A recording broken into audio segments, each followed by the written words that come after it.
بسم الله الرحمن الرحيم. نحمده ونصلي ونسلم على رسولنا الكريم، أما بعد.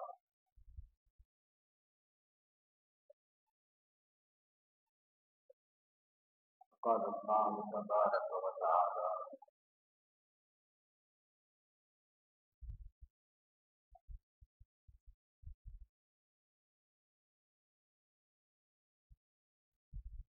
يا أيها الذين آمنوا أطيعوا الله وأطيعوا الرسول وأولي الأمر منكم.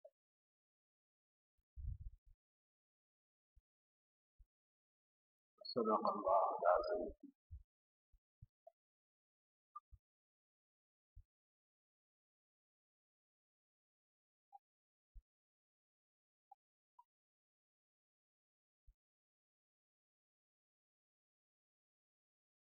مسلمانوں کی دنیا میں دو حیثیتیں ہوتی ہیں. ایک حیثیت یہ ہے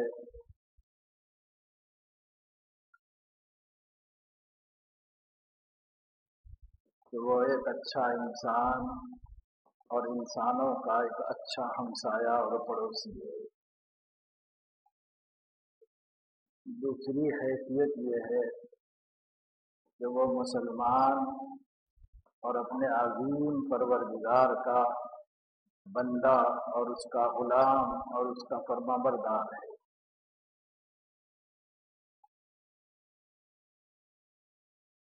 دونوں حیثیتیں اپنی جگہ پر اہمیت رکھتی ہیں.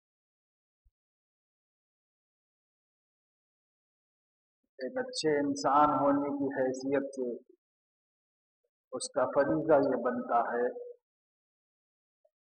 کہ جس جگہ وہ رہتا ہے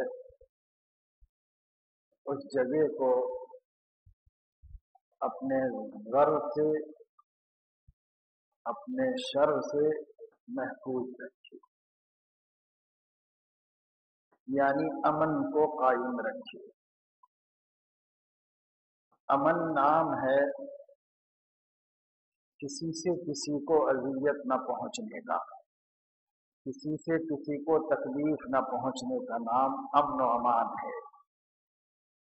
ایک اچھا انسان وہی ہوتا ہے جس کا وجود دوسروں کے لیے، پڑوسیوں کے لیے، ساتھیوں کے لیے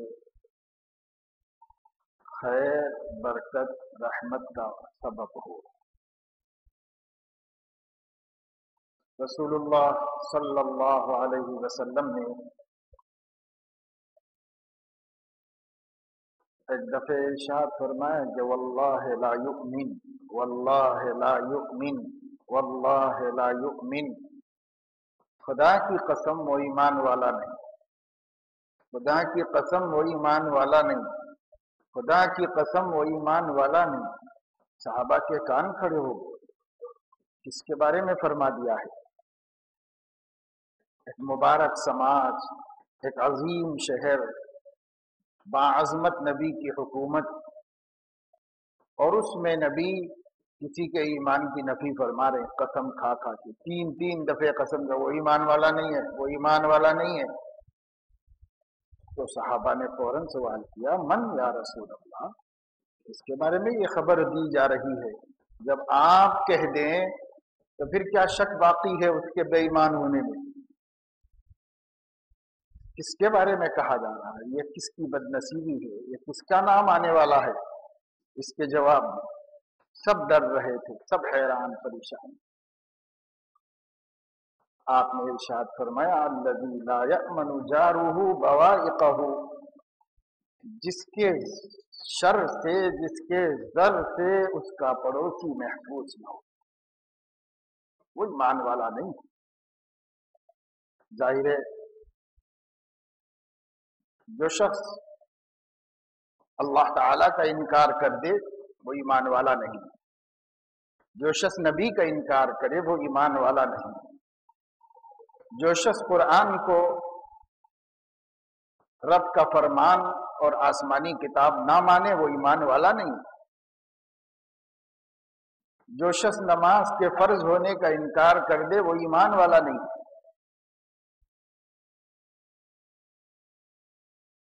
ایک ایک فریضے کے انکار سے کفر کا لازم آنا، ایمان کا ختم ہو جانا سب کو معلوم ہے. لیکن کچھ آگے بڑھ کے دل تھام کے سننا چاہیے کہ اللہ کے نبی فرما رہے ہیں وہ بھی ایمان والا نہیں ہے جس سے اس کا پڑوسی ناراض ہو، ناخوش ہو، تکلیف محسوس کرتا ہو.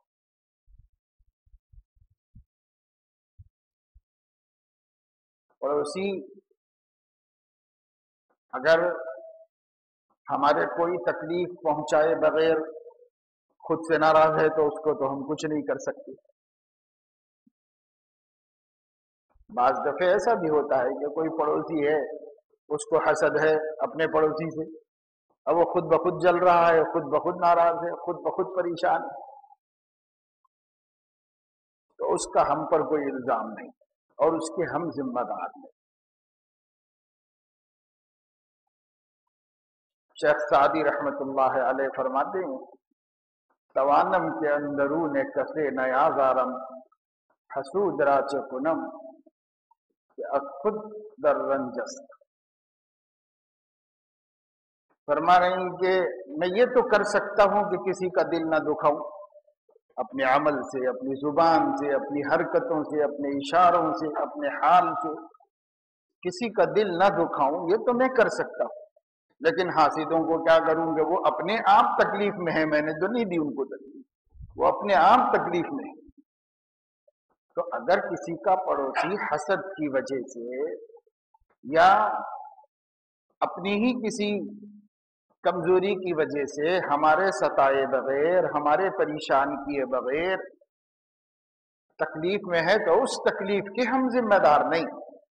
لیکن ہمارے نہ پوچھنے کی وجہ سے، ہمارے خیال نہ رکھنے کی وجہ سے، ہمیں اس کی راحت کا دھیان نہ دینے کی وجہ سے، ہماری کمزوری سے اگر وہ تکلیف میں ہے تو اللہ کے نبی فرما رہے ہیں خدا کی قسم وہ نمازی ہوگا، عبادت گزار ہوگا، خیرات کرتا ہوگا، صدقے کرتا ہوگا، تسبیح پڑھتا ہوگا، نفلیں ادا کرتا ہوگا، شب بیدار و تہجد گزار ہوگا، مگر میں نبی کہہ رہا ہوں کہ واللہ لا یؤمن، پڑوسی تکلیف میں ہے تو وہ ایمان والا نہیں.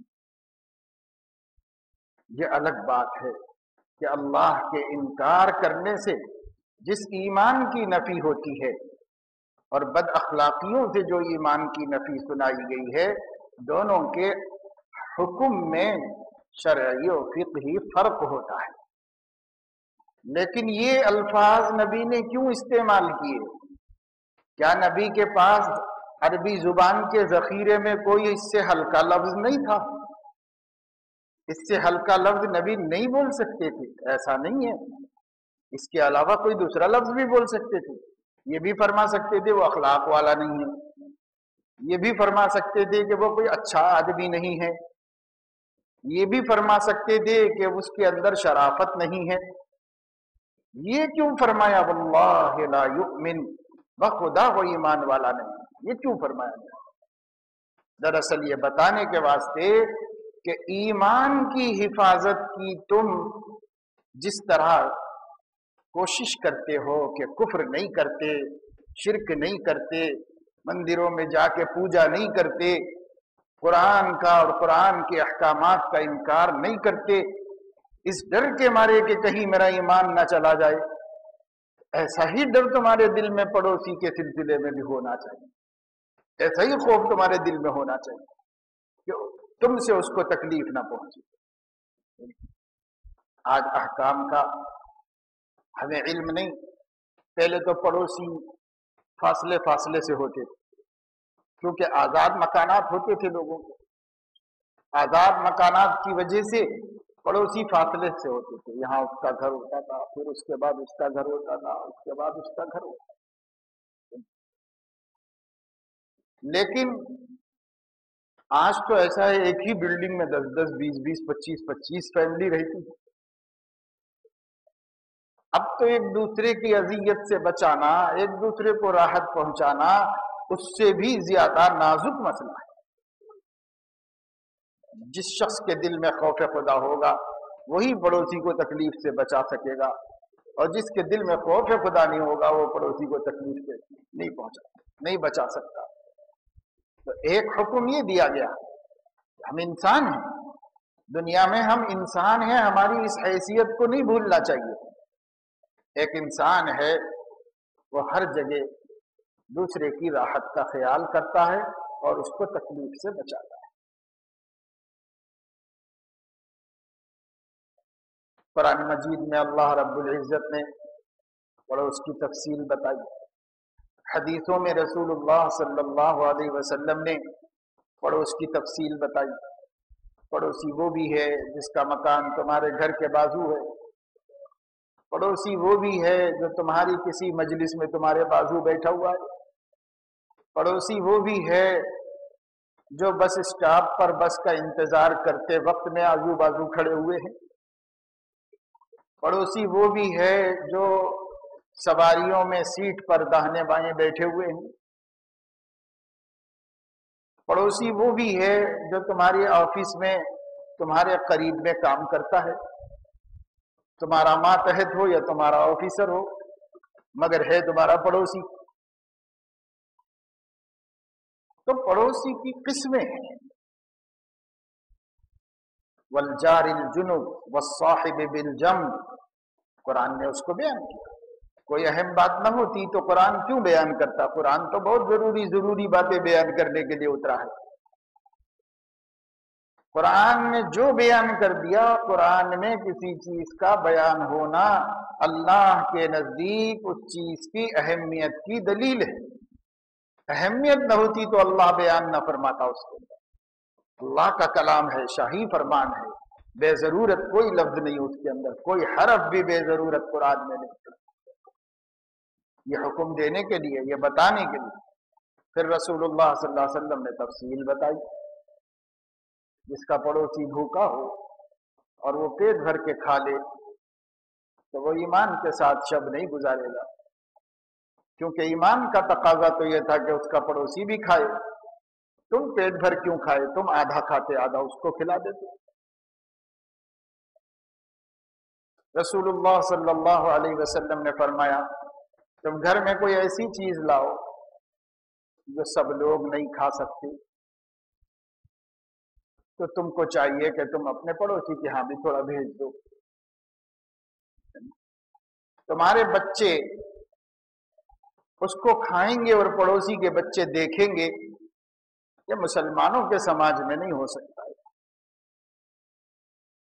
بھیجا دو پڑوسی کے ہاں بھی تھوڑا سا فروٹ جو تم نے لایا ہے، اور اگر تمہارے پاس اتنا کم ہے کہ تم پڑوسی کو نہیں دے سکتے تو پھر اپنے بچوں کو دروازہ بند کر کے کھلاؤ، ہاتھ میں دے کے باہر مت چھوڑو، کیونکہ بچے دیکھیں گے تو جس کا باپ نہیں کھلا سکتا ان کا دل دکھے گا، اور کسی کا دل دکھانا یہ مسلمان کی شان نہیں ہے، یہ کسی انسان کی شان بھی نہیں ہے۔ مسلمان تو اعلیٰ درجے کی چیز، یہ انسان کی شان بھی نہیں ہے کہ وہ کسی کا دل دکھائے۔ اللہ کے نبی صلی اللہ علیہ وسلم نے ایسی چیزوں کو گھر کے سامنے کچرے کی جگہ پر ڈالنے کے لیے بھی منع فرمایا ہے کہ وہ چیز سب کسی کو میسر نہیں آ سکتی، اور دوسروں کی نظر پڑے گی تو جی للچائے گا، اس کو ڈالنے کی بھی اجازت ہے۔ ایسی جگہ میں ڈالو یا ایسی طریقے سے پالیتھین میں باندھ کے ڈالو کہ اس پر دوسروں کی نظر نہ پڑے۔ کیا اس سے بھی ڈیپ میں جا کر اور اس سے بھی زیادہ گہرائی میں گھس کر کوئی پڑوسی کا حق بتا سکتا ہے؟ کوئی سماج میں احسان اور انسانیت کی تعلیم دے سکتا ہے؟ اب دنیا کی کسی تہذیب میں اس کی مثال نہیں ملے گی جو سرور عالم صلی اللہ علیہ وسلم نے اپنی امت کو یہ تہذیب سکھائی ہے کہ پہلے انسان بنو، انسان ہونا تمہارا تمہاری پہلی پہچان ہے کہ تم انسان، اور تمہاری دوسری پہچان یہ ہے کہ تم مسلمان۔ پہلے تو انسان ہو، تم تو انسان بنو، اور جتنی انسانیت کے لیے لازم باتیں تھیں